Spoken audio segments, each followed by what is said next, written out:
Faz alguns anos, uma bela e idosa senhora convidou-me para jantar em sua casa. Essa noite haveria de causar um grande impacto sobre minha vida e ministério. A senhorita Park, ex-deputada, chegou à sala de jantar e nos assentos à mesa, onde estava servido um lauto jantar coreano, e começou a narrar-me sua história. Embora eu já conhecesse pormenores de seu testemunho, considerei privilégio ouvi-lo de seus próprios lábios. Durante o ataque dos comunistas norte-americanos a Seul, disse ela com voz suave. Fez uma pausa enquanto saboreava uma porção de arroz. Chegaram tão de surpresa que a maioria das principais figuras políticas não tiveram oportunidade de fugir para o sul. Fui ao meu guarda-roupa, peguei um vestido velho e tentei disfarçar-me de vendedora ambulante. Quando fugia para o sul, os soldados norte-coreanos me prenderam. Disse-lhes que eu era apenas uma pobre mulher, mas não acreditaram em mim. Levaram-me para o quartel, a fim de interrogar-me. Quanto mais eu negava ser alguém de importância, tanto mais me interrogavam, até que um deles tomou-me as mãos e disse que eu mentia. Essas não são mãos de uma vendedora ambulante, são macias, disse ele. Logo depois fui conduzida à presença de um oficial que abruptamente sentenciou: amanhã, ao alvorecer, a senhora será fuzilada. O corredor era úmido e frio. Eu podia ouvir o fraco ruído de passos acima de mim quando me levaram para uma cela no porão. Tudo o que eu tinha sobre o corpo era uns trapos de roupa que usava na tentativa de disfarçar-me. Nessa hora, eu estava muito cansada e deitei-me no piso de cimento. Enquanto a mente percorria os fatos que me aconteceram, senti muita tristeza e remorso. Que belo final para a sua gloriosa carreira, diz comigo mesma. Você que tinha tudo, você que conhece tanta gente, entretanto, esta é a sua última noite. Que lhe acontecerá amanhã? Continuei a perguntar-me e caí no sono. É sempre difícil acordar quando se tem muito sono, porém é duplamente difícil quando se sabe que essa é a última vez que se estará acordado. Um jovem de 20 anos segurou-me pelo braço e me levou de volta pelo corredor, escada acima, e saímos para a rua. Quando o sol me brilhou no rosto, fiquei ofuscada, mas não tão ofuscada que não pudesse ver o fuzil que ele trazia aos ombros. Caminhamos diversos quarteirões. Observei os buracos que restaram do que outrora eram lares carinhosos, embora pequenos. Todas essas casas estavam espremidas umas contra as outras, como se tentassem proteger-se do frio severo que nos recebia naquela manhã. Meus olhos enchiam-se de lágrimas ao lembrar-me dos principais acontecimentos de minha vida. Lembrei-me de sempre estar participando de alguma atividade. Não é comum que uma mulher coreana negligencie o casamento e a educação dos filhos a fim de dirigir uma seção da resistência anti-japonesa. Lembrei-me das emoções sentidas quando as tropas norte-americanas derrotaram os japoneses. Estávamos livres de tudo isso, afinal. Entrei para a política em busca de justiça para o povo, mas logo fui apanhada na ascensão social que apanha o poder recém-encontrado. Minha mente voltou-se para a nossa pequena igreja metodista. Não sentia interesse pelos sermões, mas tinha prazer em cantar os hinos. Na realidade, muitas vezes me via cantarolando alguns de meus hinos prediletos, quando estava amedrontada ou solitária. Quão bondoso amigo é Cristo! Eu cantava baixinho, mas lágrimas me enchiam os olhos e rolavam pela face enquanto eu dizia para mim mesma: você nunca aceitou realmente a Jesus Cristo como seu Salvador. Esta declaração, percebida na mente e proferida em voz baixa, trazia-me sentimentos ainda mais profundos de dor e frustração. Eu me perguntava se Jesus me perdoaria e me salvaria naquele instante. Então, com todas as forças que pude reunir, eu disse: Jesus, vou morrer em poucos minutos. Tenho sido uma pecadora, sei que não mereço, mas peço que perdoes os pecados desta velha e me salves como fizeste com o ladrão na cruz. Senti uma alegria súbita encher o coração. Ele batia tão depressa que, tenho certeza, o jovem que me olhava com curiosidade, enquanto subíamos a colina onde eu seria executada, podia ouvi-lo. Fui perdoada, estava livre, preparada para morrer. Creio sinceramente que ninguém está preparado para a vida sem Cristo, muito menos, porém, para a morte sem a certeza que só o Senhor Jesus Cristo pode dar. Agora que eu me sentia feliz e livre, comecei a cantar em voz alta.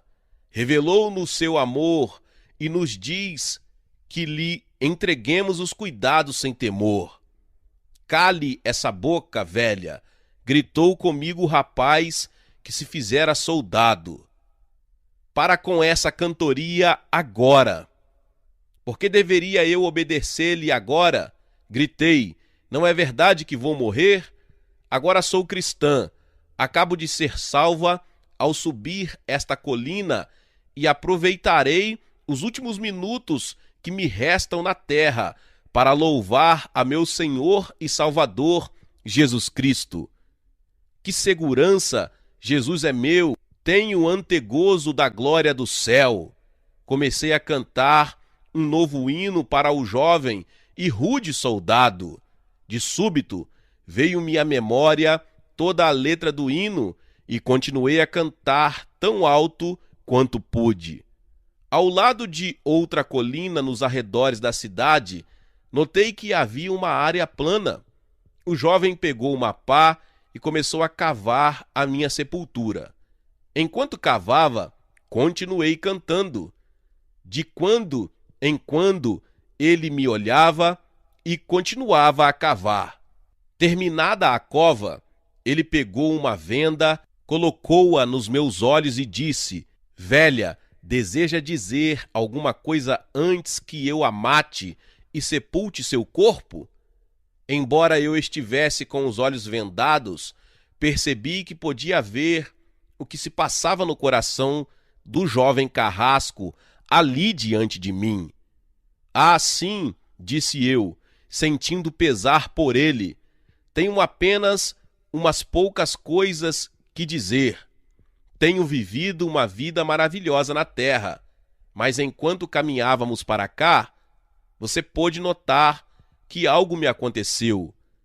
Acordei esta manhã cheia de medo, agora tenho paz e alegria.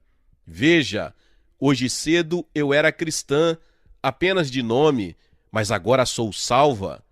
Gostaria que pudesse conhecer este maravilhoso Salvador, Jesus Cristo.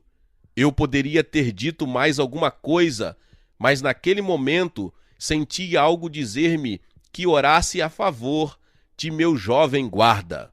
Posso passar os últimos instantes de minha vida orando pela sua alma? Perguntei, encaminhando para o buraco que ele havia cavado para minha sepultura. Ajoelhei-me e comecei a orar. Depois de orar uns poucos minutos, ouvi o jovem chorar. Terminei a oração e disse: pronto, pode fuzilar-me agora. Nada, porém, aconteceu. Que havia errado? Eu disse de novo: terminei a oração, pode atirar. Não posso. Ouvi-o dizer entre soluços e lágrimas de agonia. Ele desceu à sepultura, tirou-me a venda dos olhos e fitou-me. Minha mãe orava desse modo por mim. Posso vê-la orando por mim agora. Quando ergui o fuzil para matá-la, tive uma visão de minha mãe e não posso fuzilar minha mãe. Você tem de obedecer às ordens, do contrário, eles o matarão, disse-lhe eu, agora mais preocupada com a vida dele do que com a minha. Não posso matá-la. Por favor, fuja quando eu der um tiro para o ar, disse ele enquanto me desamarrava as mãos e me deixava ir. Corri para as colinas em busca de segurança. No momento em que a senhorita Park terminou a história, eu chorava com ela, pouco me preocupando com o fato de mal haver tocado o alimento. Hoje, a senhorita Park está no céu, porém ela passou o resto da vida testemunhando aos líderes acerca do poder de Jesus de salvar e de libertar prisioneiros.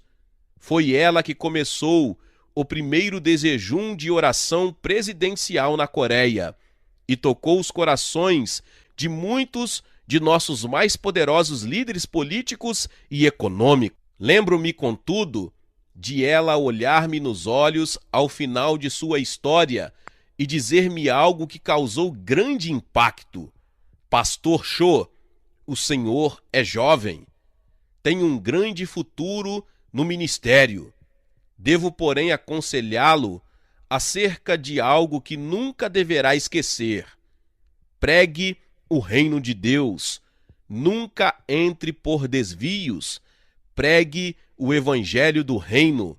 Nunca permita que as conveniências ou a prominência o impeçam de pregar a mensagem que Jesus pregou. Repito, pregue o reino de Deus.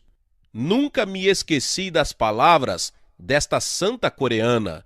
Portanto, falarei da importância de pregar o reino de Deus e de ver o poder do reino de Deus em ação. Agora, muitos perguntam: que é o evangelho do reino de Deus? Antes de tratarmos do que Jesus queria dizer por evangelho do reino, convém entender o que é o reino de Deus. O reino de Deus manifesta-se de duas formas. Há o aspecto futuro e também a realidade presente. Embora este importante assunto bíblico tenha muitas facetas, julgo de importância que todo cristão entenda como o reino de Deus influencia o crescimento da igreja. Entendida esta grande lição, podemos liberar o poder dinâmico que jaz dentro de todo crente. Podemos ver o poder do Espírito Santo atuando em nosso ministério, como atuou no ministério dos primeiros apóstolos. Então, o que é o reino de Deus? Desde que se começou a registrar a experiência humana, os homens sempre tentaram imaginar uma sociedade ideal. Platão, renomado filósofo grego, sonhava com uma sociedade ideal baseada numa estrutura política ética. Sua república veio a ser um modelo para as futuras sociedades. Mas o próprio Platão reconhecia que suas filosofias políticas e social eram idealistas demais para serem levadas a cabo como a perfeição que ele desejava. Os profetas do Antigo Testamento falaram de uma era futura em que os homens viveriam juntos sem armamentos de guerra. Isaías falou de lanças transformadas em podadeiras. e de uma nação não levantar a espada contra outra. Na verdade, a paz do mundo seria tão dramaticamente diferente que ele usou as imagens do lobo habitando com o cordeiro, do leopardo deitando-se junto ao cabrito e do bezerro e o leão novo andando juntos, querendo com isso significar a real mudança nos negócios mundiais que haveria de ocorrer no futuro. A mensagem que Jesus pregou era de arrependimento, porque estava próxima a inauguração de uma nova era. Arrependei-vos, porque está próximo o reino dos céus. Mateus 4,17. Seus ensinos, ilustrações e parábolas versavam, antes de tudo, sobre o reino de Deus.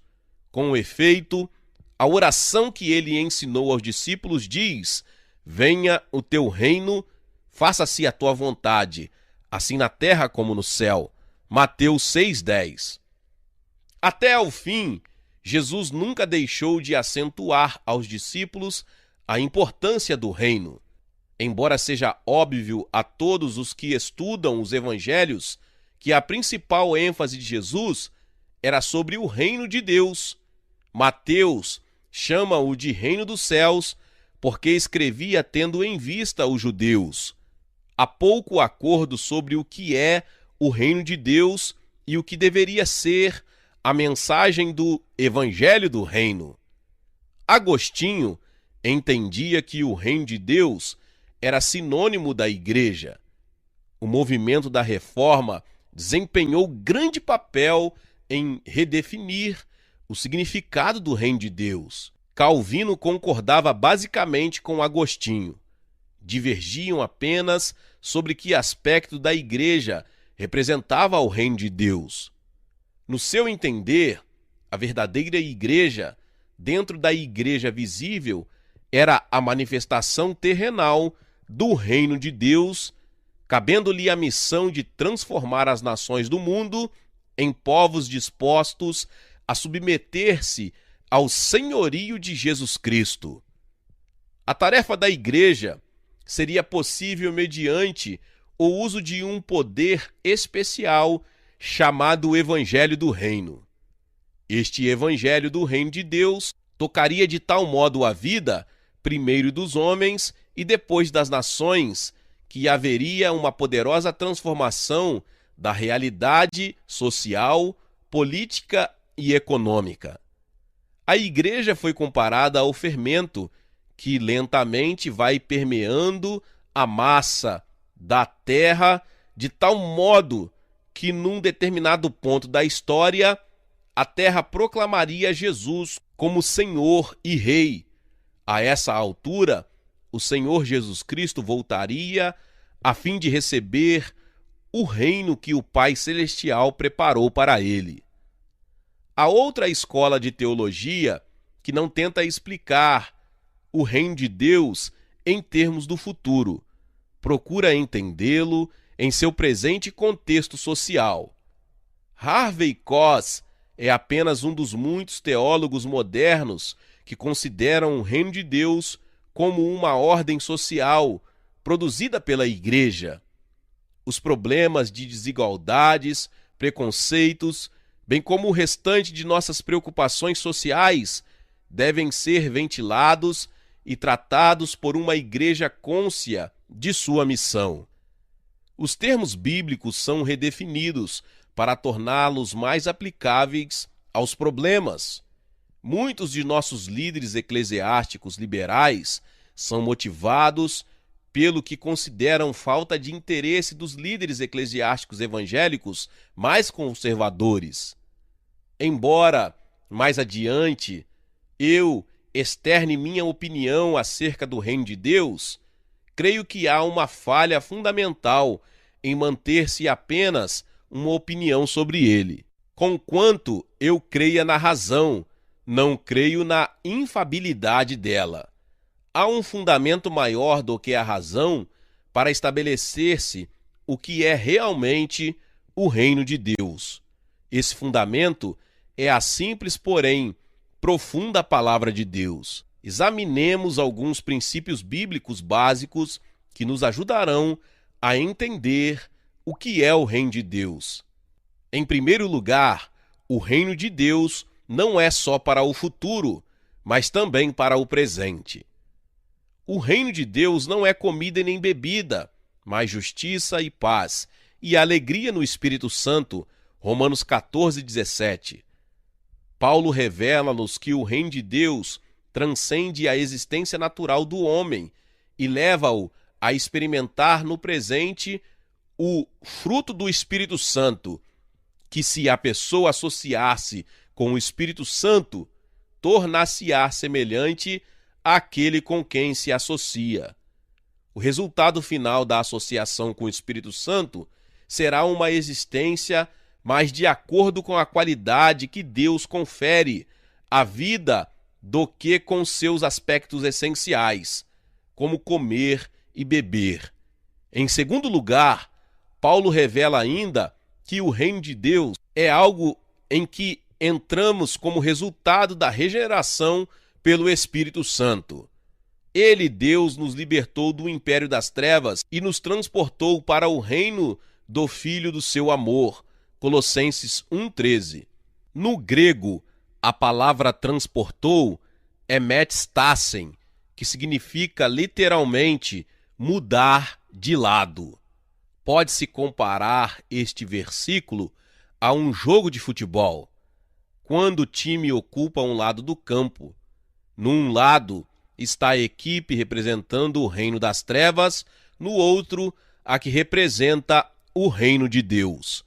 Durante o jogo, um dos principais jogadores do time das trevas tira a camisa, vai para o banco do adversário e veste a camisa do reino de Deus. Depois ele entra no campo para jogar contra o time das trevas. Ele simplesmente troca de lado. Foi isto que aconteceu conosco. Passamos de um reino para o outro, o reino de nosso Senhor. Em terceiro lugar, o reino de Deus também é retratado em sua perspectiva futura de bem-aventurança eterna. Por isso, irmãos, procurai com diligência cada vez maior confirmar a vossa vocação e eleição, porquanto, procedendo assim, não tropeçareis em tempo algum. Pois desta maneira é que vos será amplamente suprida a entrada no reino eterno de nosso Senhor e Salvador Jesus Cristo. 1 Pedro 1, 10 e 11. Jesus falou do futuro ao dizer: muitos virão do Oriente e do Ocidente e tomarão lugar à mesa com Abraão, Isaque e Jacó no reino dos céus. Ainda no capítulo 13 desse mesmo evangelho, nosso Senhor narra parábolas que dão maior clareza ao que para ele significava o reino de Deus. Ele diz que, expurgado o reino das impurezas, os justos resplandecerão como o sol. Em quarto lugar, Jesus é a representação de como é estar no reino. Não vem o reino de Deus com visível aparência, nem dirão: ei-lo aqui ou lá está, porque o reino de Deus está dentro em vós. Este versículo pode aplicar-se ao fato de que o reino de Deus estava no meio deles. Jesus estava entre eles. Os fariseus não deviam procurar uma manifestação gloriosa no futuro, porque o reino de Deus estava diante deles e eles eram cegos demais para observar que Deus estava operando sem estardalhaço. Em quinto lugar, o paradoxo do reino tem de ser considerado na base de uma compreensão equilibrada. Jesus disse a Pilatos no capítulo 18 de João: o meu reino não é deste mundo. Também ele disse no capítulo 13 de Lucas que o reino de Deus cresce quase imperceptivelmente como um grão de mostarda.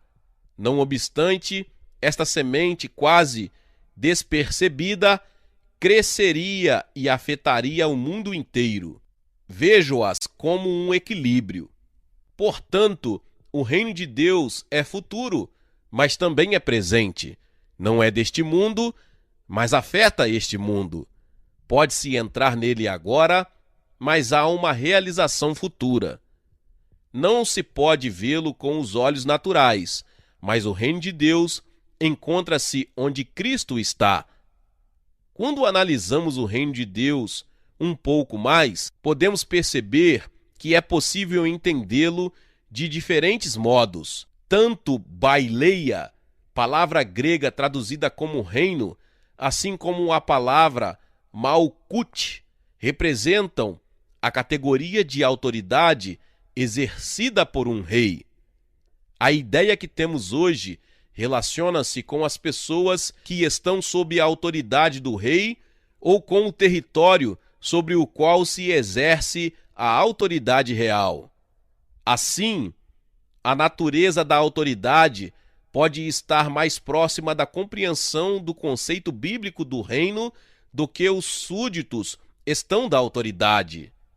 O Salmo 145:13 expressa em termos poéticos algo desta ideia. O teu reino é o de todos os séculos, o teu domínio subsiste por todas as gerações. Na poesia clássica hebraica, os 2 versos do poema devem expressar a mesma ideia de modos diferentes. Portanto, o conceito que o poeta tem do reino é de que era domínio real de Deus. Glória a Deus, louvado seja o nome do Senhor. Talvez você chegou aqui pela primeira vez e ainda não é inscrito aqui no canal. Se inscreva aqui no canal e ative o sininho das notificações. Todos os dias são postados vídeos abençoados aqui no canal para te abençoar. Deixe também o seu like e não se esqueça de compartilhar esta palavra com mais pessoas. Meus irmãos e minhas irmãs, nos vemos nos próximos vídeos. Amém.